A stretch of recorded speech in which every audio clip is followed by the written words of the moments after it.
Hey, what's up, guys and gals? Welcome to your very own astrology channel. So, how you all are doing?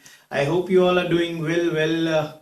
The winters have finally kicked here in New Delhi. It's very chilly outside, and it's just 10 to 15 minutes back. I came back home, and I literally wanted to go into the blanket, but had I gone there, it would have been literally a very hardest task for me to come out of the blanket then and make a video for you people. So I just thought that let me finish the work fast, and thereafter only I'll just relax. So anyways, we'll study what are the yogas in Vedic astrology. Well, in this term, that yogas, this terminology yogas, you must have heard of it quite a lot when it comes to Vedic astrology, that this person has this yoga, Raj Yoga, Privartan Yoga, Neech Bhang Raj Yoga, Viparit Raj Yoga, or there are about 300 plus yogas in Vedic astrology. Some yogas are bad, some are good, but occasionally you have come across this term yogas. So in this episode, we'll be actually discussing that what basically this thing or this terminology called yogas means. Of course, neither it's humanly possible, nor I'll be dealing with the yogas. I mean, I won't be discussing any of the yogas over here. I'll just tell you that what exactly does this terminology mean, because for those rest of the yogas you will have to study the other aspects of Vedic astrology, and only then you will be able to get to know that what is the Viparit Raj Yoga, what is the Parivartan Raj Yoga, what is the what is the Neech Bhanga Raj Yoga. For all those things, we are still we have to still go too far ahead. Maybe 1 or 2 months down the line, I'll take up those topics too in detail, and at that time it will be I'll be giving the sound explanation of each and every single yoga, especially the important ones. So as of now, we'll just study that what this term yoga means. Well, yoga in Vedic astrology just could be just means these any of these four things. That either it's the conjunction of planets, that is 2 planets or 3 planets or more of those or more planets. They are placed together in a particular house, or mutual aspect. This term mutual aspect actually means that when the planets are mutually aspecting each other. For those of you who have watched my videos on aspects, they must be familiar with this term aspects. And mutual aspecting means that that if there are 2 planets, they are actually looking at each other. Yoga Karakas, this is another form of yoga, wherein for a particular ascendant there is a particular planet in every in every ascendant. For every ascendant there is a particular planet which single-handedly is capacitated of bestowing that individual with the immense amount of fame, with the immense amount of pleasure, with the immense amount of peace, with the immense amount of wealth. That single-handedly, if that planet is placed well in that horoscope, then it's capable of giving him an unconditional and a plethora of the prosperity in his life. Then the fourth, it's the single planetary placements. Like you must have heard of terms that since his planet is placed in this house, so he has this yoga. So here nothing is happening, but only the single planet, the placement of a single planet in any particular house boils down to a kind of yoga in Vedic astrology. So we'll discuss all of these points in detail, and for that I'll have to bring up the Vedic chart. So here it is. That's the Vedic chart. So conjunction of planets, like I said that what does the conjunction of planets mean? Conjunction of planets, like here, you must have seen that either the houses are empty, or in other houses other than this 10th house, all the houses have only single planets. It's only the 10th house. It's only in the 10th house that there are 2 planets placed, that is sun and moon. So this is a form of yoga. That is, we would say that these 2 planets, sun and moon, are forming a yoga in the person's chart. and this is called Surya Chandra Yoga. Surya stands for sun, moon, Chandra stands for moon, so it's Surya Chandra Yoga. So and you can see that it will be a very powerful yoga, and especially when the planetary dasha of sun or moon arrives, and let's suppose if there is a planetary dasha of sun, then in the mahadasha of sun and in the antardasha of moon, this period will bring that person an immense amount of fame, prosperity, immense amount of wealth, immense amount of everything, all his desires, all his whatever he wants gonna be fulfilled. Or it could be the fact that it could be the mahadasha of moon and the antardasha of this planet sun. In those planetary periods, he'll prosper like anything. What else? Now the other thing why I said that this yoga is very powerful, because these are two planets. Now first of all, you must take into account the fact that moon is the lord of the fourth is the lord of the ninth house. The fourth sign is controlled by moon, so moon is the lord of the ninth house, sun is the lord of the 10th house. So the lord of the ninth house and the lord of the 10th house are putting up together, and one of these is the trine houses. The first house, the fifth house, and the 9 houses. These are called the trine houses in Vedic astrology, and all the other houses, these 4 houses which you can see in inner plate, they are known as the Kendra houses. Kendra houses. So first house, 4th house, 7th house, and 10th house are called the Kendra houses. That is the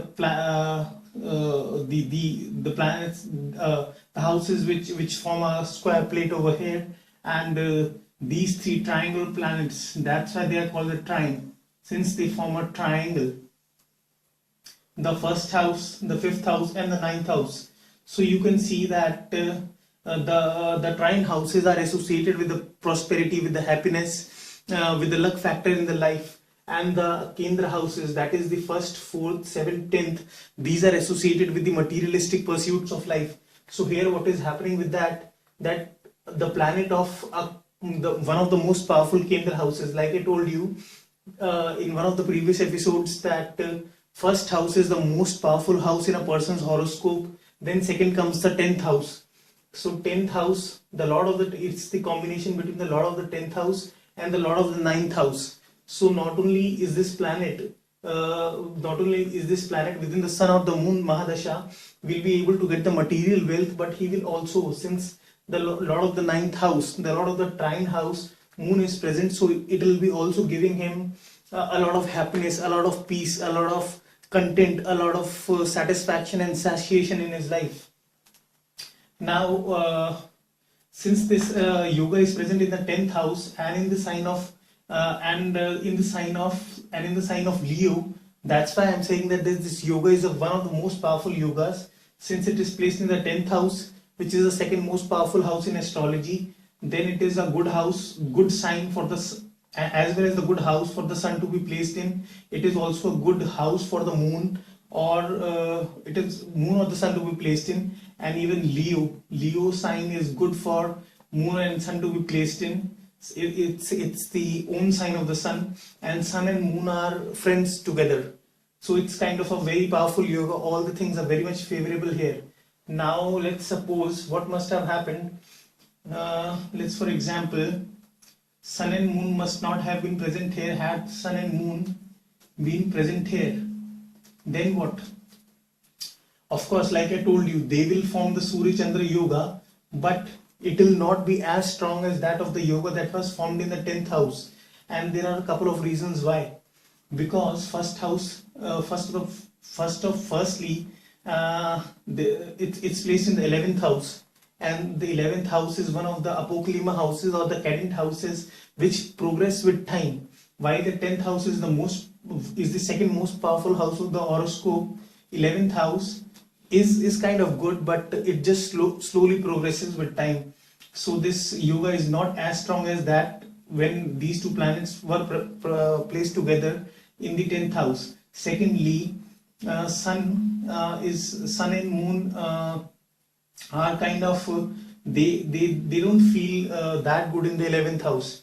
I mean, they perform well, but not as good as they perform in the 10th house. Then sun and moon are present in the sign of Virgo. That is the sign that is controlled by Mercury. And sun and moon are kind of feel a little discomfort, a sense of discomfort while they are placed in the sign of in the sign of Virgo. So that further weakens this yoga. So this is the reason that this yoga won't be as powerful as the yoga when they both were present in the 10th house. Now let me give you some other examples. This was it, right? Now what other form of yoga we can see? I shall give you an example. Okay, let's suppose the moon was present here itself in its own house, and here the sun and Saturn were present. So this yoga would be, so this also would be a yoga since sun is the lord of the 10th house. It's placed in the 10th house and it's placed with Saturn, which is the lord of the 4th house. So here the two planets which are ruling the 10th house and the 4th house, both the Kendra houses. So this makes this yoga very powerful. But here this yoga, even after being placed in the 7th, even after being placed in the 10th house, a very powerful house, they are considered to be kind of a weak yoga, because Sun and Saturn are arch enemies of each other. So they would definitely give results. Definitely they'll give the fame. Definitely they'll give the peace, or any kind of material desire is going to be fulfilled in the Sun or the Saturn Mahadasha. But here the Saturn is kind of, while Saturn loves this house and the Sun loves this house, these both are the arch enemies, and plus Saturn is kind of very uncomfortable in the sign of Leo. So this might be the probable reason that this yoga is kind of a weak yoga as compared to the sun and moon, who were forming a yoga in the 10th house in the sign of Leo. So we have covered the conjunction aspect. So in the conjunction aspect, you go to look at the fact that which two planets are forming, which 2 or 3 planets are forming a yoga, whether these 3 planets or the 2 planets that are placed together, they are placed in the good house or not, they are placed in the good sign or not, are they enemies or are they neutral, or are they friends to each other, and what kind of houses are they placed in? Are they placed in the strong houses, or are they placed in the houses that progress with time, which makes the yoga a little weak? Now let's suppose the sun and moon had not been present here, had both these planets been present here. Let's suppose sun, moon and Mars, all these present. Although all these are sun, moon, Mars are all friends to each other. So it's kind of a very strong yoga, but these planets, since these planets are friends to each other, but since they are placed in the 2nd house, which is neither a Kendra house nor is it a trine house. So 1, 5, 9 are trine houses, and 1, 4, 7 and 10 are the Kendra houses. One is both trine and the Kendra house. So this kind of the yoga becomes weak because it's placed in the 2nd house, which is not that powerful. However, since these are friends to each other, and Sagittarius is kind of a more than average sign for all these planets to be placed in, the yoga will still be activated. But it will be like, you can say that it will give the result 60 to 70% or something like that. While in here they were fully activated, it would give the results 100%. So again, let me correct the stuff. Mars was present here only. Sun and moon were present here. So I hope this conjunction aspect is clear with you. Now the second is mutual aspect. Mutual aspect could be of 2 types. Firstly, mutual aspect means both the planets are looking at each other, and that is if one is placed in this house, the other is placed in the opposite house. That is, they are both charging each other up. So here Mercury is looking at Sun and Sun is looking at Mercury.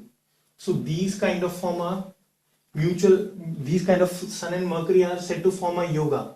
So is the fact that Moon and Mercury will also form a yoga, since they both are aspecting each other. They both are looking at each other. Aspect means you are looking at something. So they are Sun and Mercury form a yoga, and so does Moon and Mercury will form a yoga. And the other example of such a yoga could be, let's suppose I am showing in a small this chart. Let's suppose here the Mars is present in the 4th house and Saturn is present in, let's say here.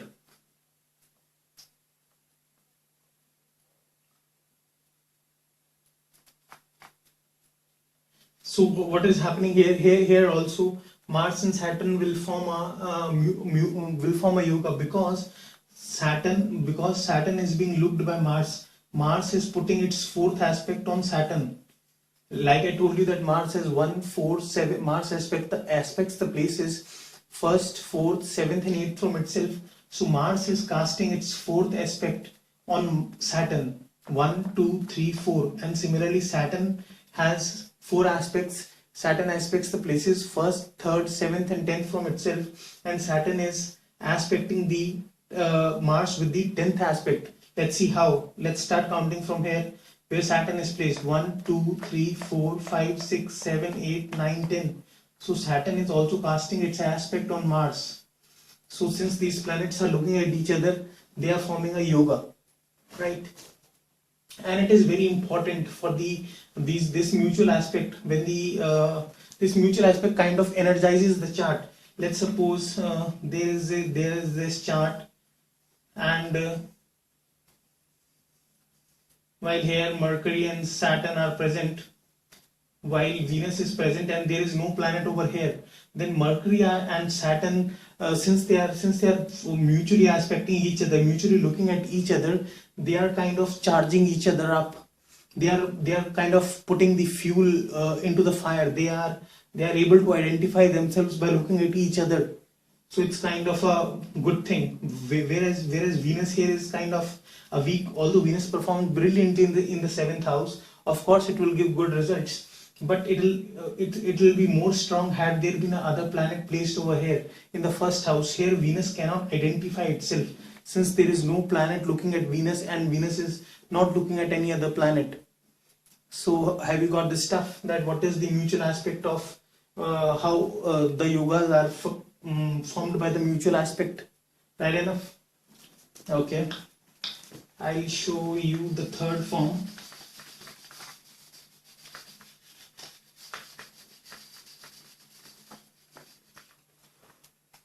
The 3rd yoga is, it's Yoga Karaka. Yoga Karaka means if there is a planet that rules one of the Kendra houses and the Trikon houses at the same time, then that planet becomes a Yoga Karaka planet, and that planet, the Yoga Karaka planet in itself, is capable of bestowing onto that individual grace, happiness, prosperity of all sorts. It's the single planet that can give the person an immense amount of fame. So how do I give the example? I have to omit up this chart because it's getting too messy out here.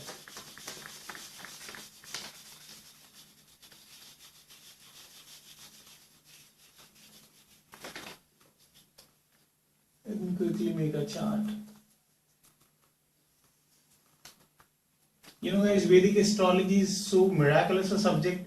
It's just that people don't follow it properly, which can lead to wrong predictions and which kind of spurs the disbelief into the individuals. Had had any of those people had the right knowledge, then they would realize how miraculous and how powerful this science of astrology is.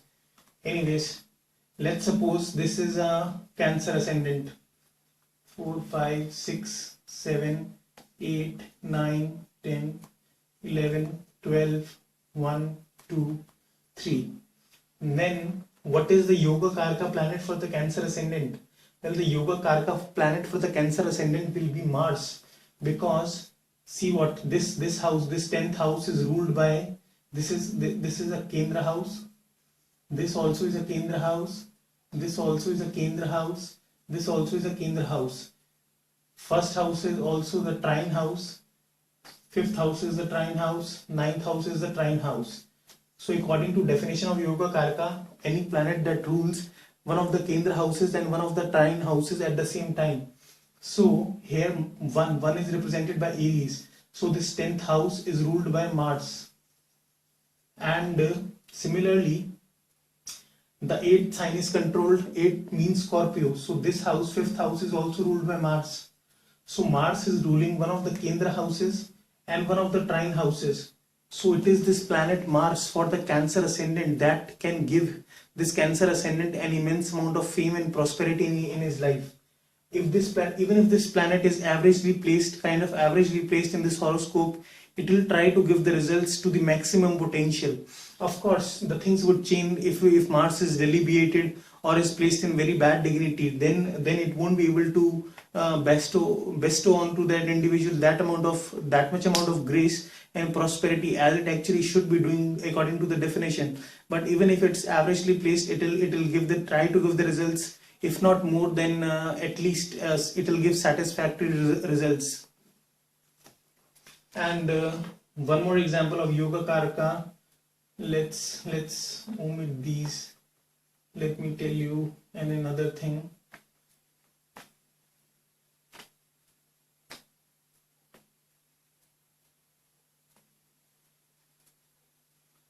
Then what for the Libra ascendant? What will happen for the Libra ascendant? Libra ascendant 7, 8, 9, 10, 11, 12, 1, 2, 3, 4, 5, 6. Now you tell me that what is the Yoga Karka? These houses will be the Kendra houses. These will be the trine houses. So which planet is the Yoga Karka planet for the person with the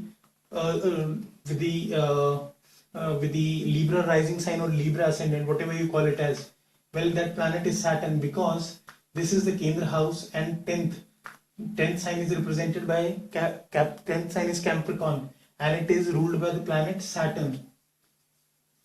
Similarly, 11th sign is ruled by Saturn, and it is Aquarius. So this house is also controlled by Saturn. So Saturn is controlling one of the Kendra houses. If you can see, K is written over here, as at the same time Saturn is ruling one of the trine houses. It's T written over here. So Saturn, like in the case of the Cancer ascendant, it was the Mars which was the Yoga Karka. In this case, for the Libra ascendant, it's the Saturn which is the Yoga Karka. So now moving on to the fourth point and the last point, it says single planetary placement. Okay. So let's take up the chart that we were dealing earlier with.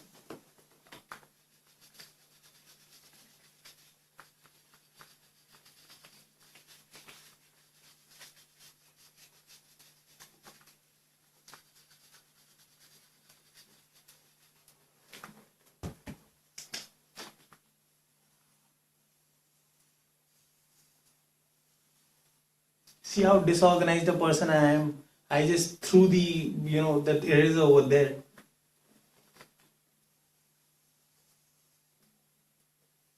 Wonder I could decipher that which particular yoga in my horoscope is kind of bringing in that kind of energies. Anyways, I was just kidding.